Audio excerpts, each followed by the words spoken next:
What is going on, guys? Welcome back to another video. Today we're talking about Delta Force, formerly known as Delta Force Hawk Ops. We're going to be going over why I think Delta Force is honestly a really fun game, what you guys think of it, and what could we expect for the future of this game going forward. The game is being developed by Team Jade and being published by TiMi Studio Group, which I believe are affiliated and are both being based out of China. The game is supposed to be released in Q1 2025, and it'll be available virtually on every single platform ranging from console, PC, and even mobile. We're not sure exactly what consoles they're going to be on. Obviously the current gen, I don't know how far it goes in terms of the previous gen, if it's going to be on the PlayStation 4, Xbox One, not entirely sure yet, or even if it's going to be on the Switch, but one thing's for sure, it's going to be on the next gen PC as well as on Android and iOS. There's been a lot of hype about this game coming from the FPS space, specifically the Battlefield community, because the Battlefield community has honestly been burned probably for the past 5 years since 2042 came out, and even a little bit before that when Battlefield 5 came out. And I think a lot of people in that community are really excited to see a true competitor come to the ranks and, you know, try to take DICE down. Obviously, look, DICE and EA is a massive corporation. Look, they're always going to be on top, but I do think it's giving them something to worry about, which is always great. You need competition in the space, and you're also getting a lot of hype from the people in the extraction shooter genre, people who like that. It's another game to add into the arsenal, something that can be a little bit more casual and not as hardcore as something like Tarkov or Arena Breakout that's coming out, and something a little bit tougher than what DMC was or Hazard Zone. Right now, the multiplayer in the extraction mode is the only thing available right now. It seems to be set, and the premise of it is kind of this near future setting. We're not sure too much about what exactly is going on. To be frank, I don't think very many people care. I think people wanted something a little bit more modern and obviously even a little bit more futuristic to have a little bit of these more sci-fi-esque gadgets. But I will say in a certain way it is a little bit more grounded, but it's very similar to the world of 2042, and the campaign is going to be a reimagining of the original game Delta Force, set back in I believe the early 2000s, late 90s, not sure exactly what year, but it's going to be a retelling of the famous war movie Black Hawk Down. Now back to the multiplayer atmosphere. The multiplayer, as time goes on, look, if you're a person that's really big into immersion and having something very serious, you don't want nothing being taken out of that immersion, I don't think this game is going to be that case, because I would imagine that they're going to be adding skins that are going to be goofy, they're going to be wonky. I don't know, we'll see. I mean, even if they do something like Battlefield skins, I'm not entirely against that. I know people trash on the Battlefield skins, but I thought for the most part they stayed pretty grounded. And I think this is going to be something that's kind of semi-grounded, and you're going to have things that might take it away, like the bow, being able to see through walls and stuff like that. But that's where you kind of have that near future aspect where, like, honestly, we don't know what the equipment's going to be in the near future. Maybe it's going to be like that. But as somebody who was a big fan of the original movie Black Hawk Down, I'm super excited to try out the campaign. The campaign is going to be a DLC. We don't know exactly what the price is going to be. My guess, probably $15. That's just my supposition. I have nothing to back that up, but that's kind of what I'm guessing right now.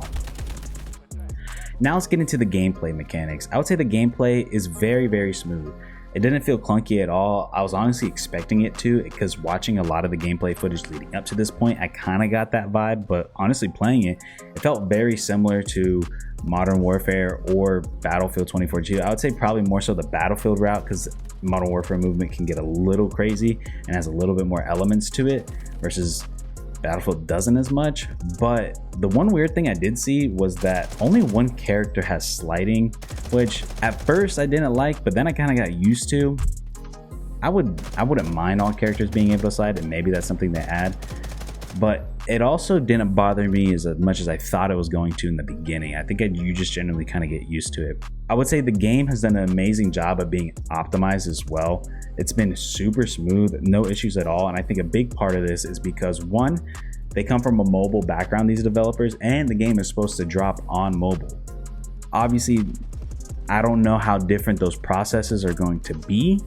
I'm not really well versed in not only game development, but also mobile game development. I don't know how those things kind of interact with each other, but they seem to both be releasing around the same time.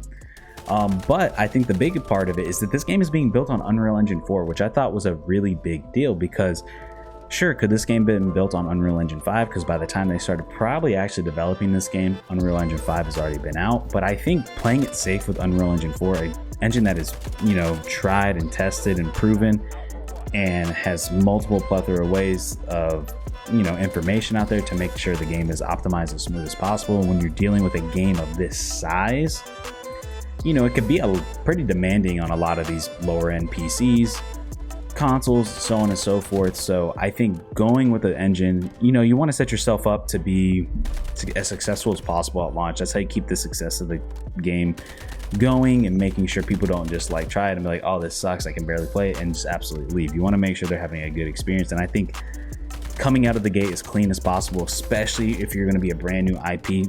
Obviously, it's not exactly a brand new IP, but for a lot of people, even including myself, I never even knew the old Delta Force even existed. You want people to, you know, go in there and have their first experience playing this game very, like, you know, well received and feels great. As for the core gameplay elements of this game, right now we can only play Havoc Warfare and in the extraction mode. The current game modes in Havoc Warfare is a breakthrough style mode where you capture 2 flags and then you move on to the next sector, and then you have the conquest mode, which we all know what conquest is, and then the extraction mode. Right now there's currently 4 classes with multiple specialists within each class. Not a huge fan of the specialist idea. Didn't like it in 2042. I don't really care for it here, but in this sense, it doesn't really bother me at the same time in this game, because there's a lot of elements that really differentiate it. They don't really throw it in your face that they're specialists, like I felt like they were in a lot of games, not just Battlefield. So I think they kind of blend in there a little bit more low key in that sense. So, and I think that's why a lot of people it doesn't bother them as well. The biggest thing in this game that I've loved and stood out to me the most is the weapon customization. The weapon customization has been absolutely awesome to play with. It is so good. It's basically Gunsmith, but with less limitations and more things you can do. You can put on as many attachments as you want, with more spots to put these attachments. You can further calibrate these attachments to really tweak them to what you want and make sure that it's hitting the stats that you're looking for.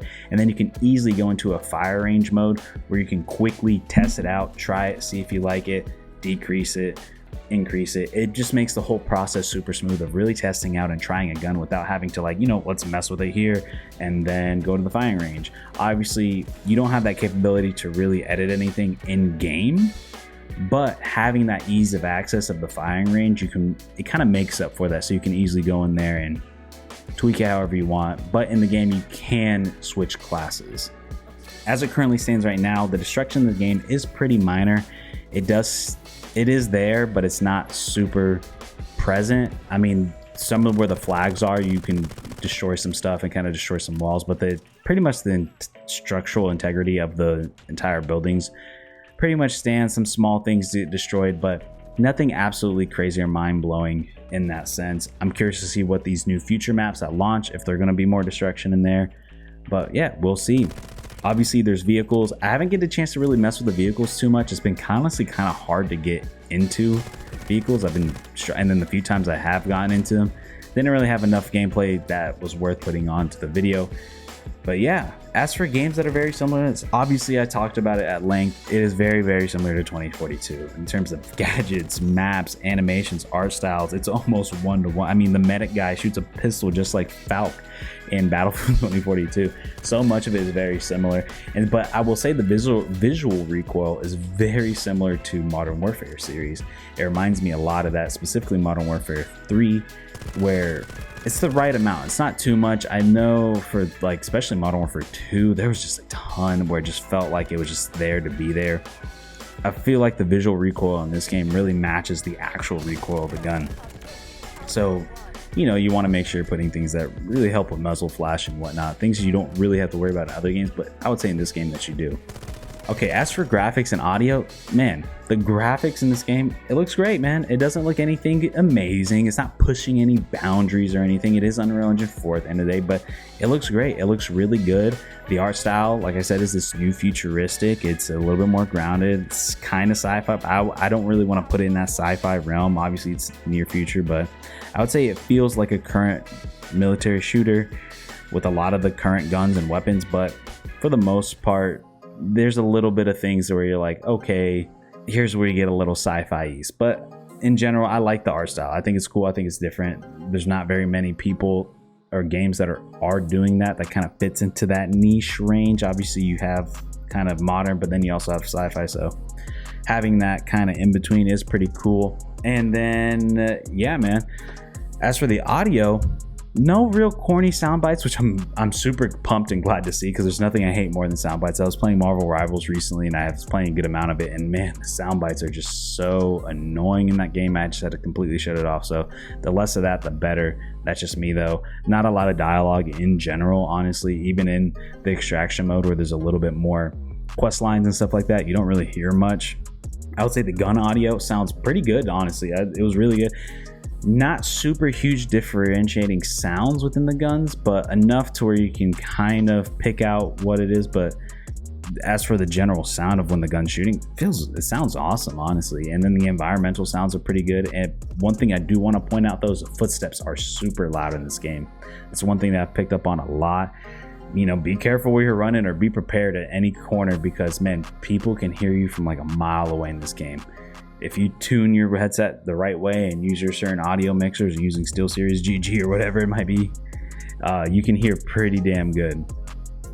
And then lastly, for technical issues, like I said, it ran pretty smooth for me. It wasn't very good at first, but over time, I don't know if it had to do with drivers or resetting my computer or whatever it might be, it started to play, you know, better and better as time's gone on.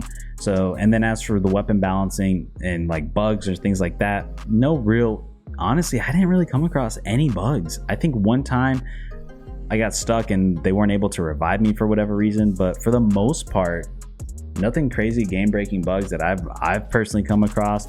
I think there is some weapon, like it's any FPS, there's going to be weapon balancing that you make, but honestly, I don't think the guns are really that unbalanced. They kind of gone the route where like, let's make everything strong. Nothing really feels super weak. I would say maybe the SMGs feel pretty weak, but then again, with the way that this gunsmith loadout building you probably make a gun feel stronger, because there's so many options and opportunities you could do. You can make the gun be a laser beam, you can make it be faster RPM, whatever it might be. But so I think that could play a factor into it as well.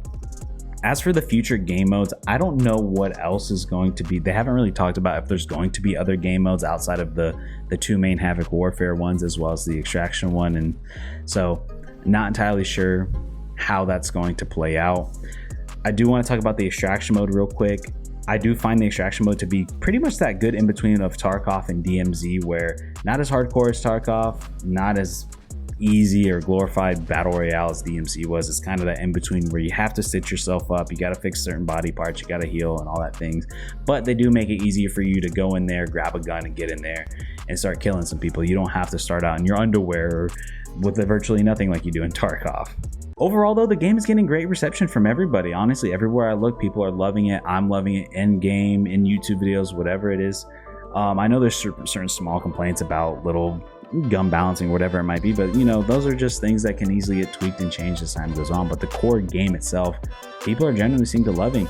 They even came out and said that like, hey, look, we're not going to do pay to win. Obviously they're saying that now. We'll see if time changes where their integrity lies, but that's what it is right now. We'll see.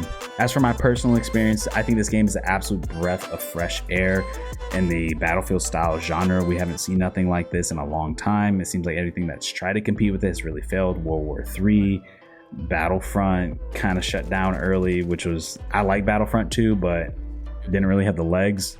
And then Battlefield 2042 and Battlefield 5 was a big letdown. Like I said, Gunsmith was awesome. That was the thing. I've spent up to 30 minutes just messing with the gun, tweaking it. I will say the maps are okay, the two that we're able to play, but we'll see as time goes on. In full release, early access, what new maps we're going to get, how cool they're going to play out, how well they're going to flow. Teammates do not play as a team yet, but that probably could be due to the amount of AI bots that we're getting in the game currently, that what we're being told. Because I'm getting no revives outside if I'm playing with a squad. That's the only time I ever get revives in this game. And then I personally like the extraction mode. I think it's a good balance for me, because as somebody, I couldn't really get into Tarkov. It was just a little too hardcore for me. DMZ, no one really cared for it. But like I said, I'm loving the game. I'm excited to see more. I'm excited to see the mobile version, honestly, have something to play on the road. I got a controller. I'm down to, I've been really into the mobile scene a little lately. But yeah, let me know if you guys had the chance to play this game. I recommend anybody who likes these style games to try and get access if you haven't done so already. And if you have, let me know down below what you think.